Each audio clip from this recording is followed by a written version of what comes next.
Hi, I'm Mrparka. I'm Brandon Salkil. And we're here to review the 1980s classic, Screamers.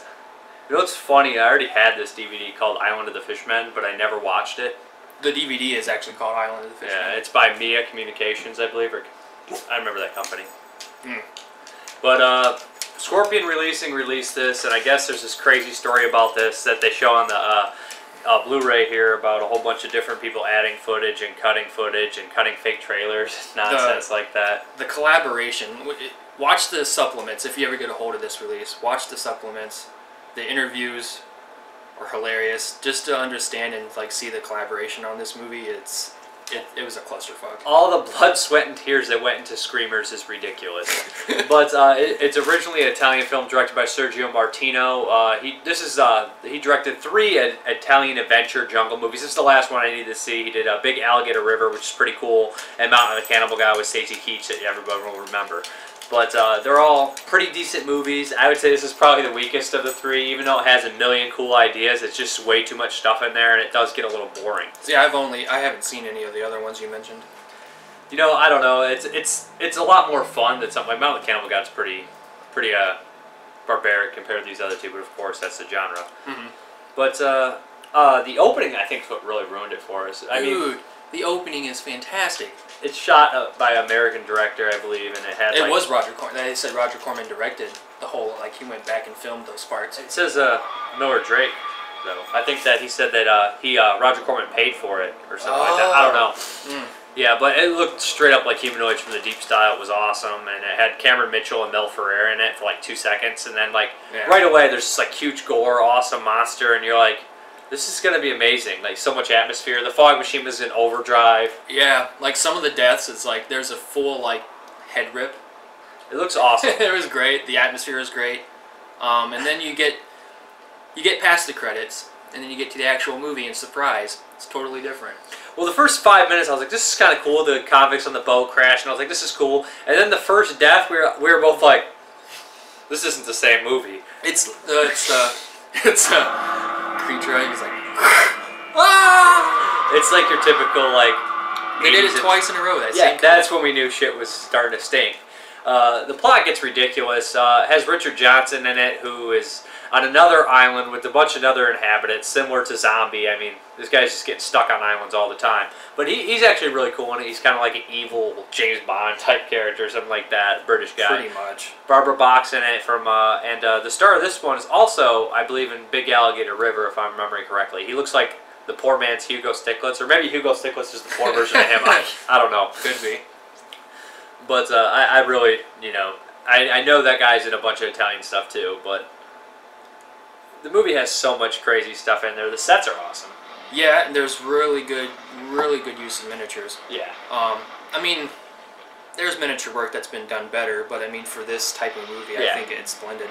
The creatures look like doo-doo butter. In the beginning, they look great, but towards the end, they look bad. I mean, you can definitely tell as production went, they were getting worse. Yeah, it's just they were just guys in masks with googly eyes on them at points. Yeah. It's here's a googly-eyed rock. I don't know. It got ridiculous towards the end.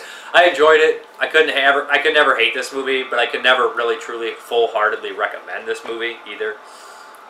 I mean, I would recommend it to people if that's your thing. If it's really that cheesy type feel, I'd recommend it. I enjoy it. It's fun, but it's definitely not an amazing film or anything like that. It's got a lot of cool stuff going on for it. There's a reversible cover art here.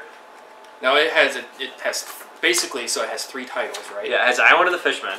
Yeah. Screamers. And apparently Something Waits in the Dark. I'm sure so, if you actually were to try to find this movie, you might want to go, I don't know if you want the Italian version, which doesn't probably have the awesome opening, you would go with Island of the Fishmen.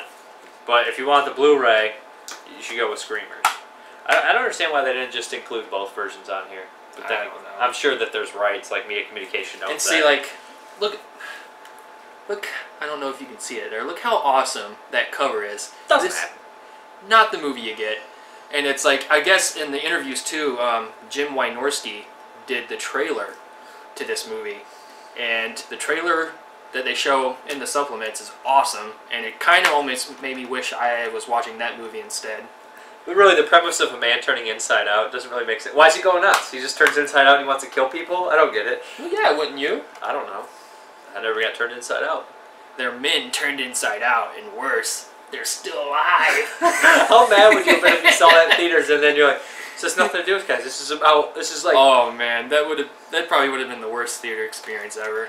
What was that movie, Primeval, that did that? I didn't see it, but it was like, people thought it was like a stalker movie, and then like, come to find out, the first like initial, and then they saw it, and it was just a giant crocodile horror movie.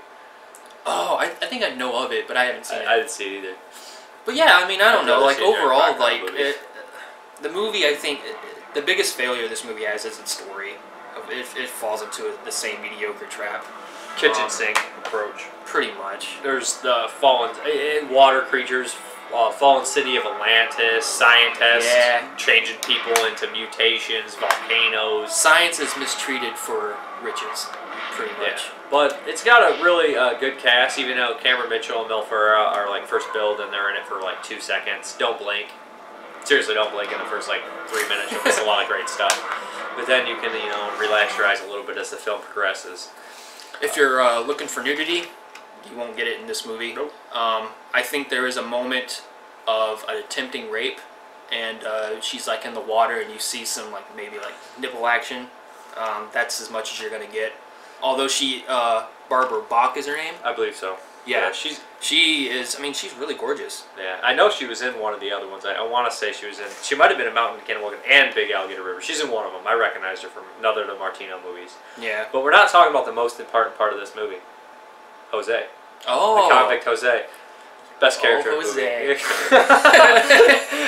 This guy is like a convict, and the boat crashes, and he's hurt the whole time. And he immediately gets water, and then the next scene he's fine. He's just walking around perfectly fine after a glass of water. Yeah.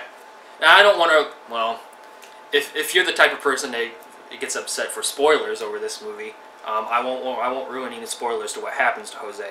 But apparently, that whole section with Jose, and the interviews again, and the special features, was filmed completely different by another director, Joe Dante. So that was in really Joe cool. Dante's backyard. Yeah. Or something. We don't know who filmed it.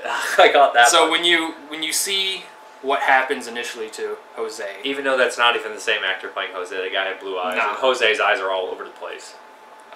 which was probably, and well, for good reason, because I'm with Joe Dante behind it. It was probably the coolest special effect in the whole movie. It was cool. It was really. I still like the opening though better than anything else. Yeah.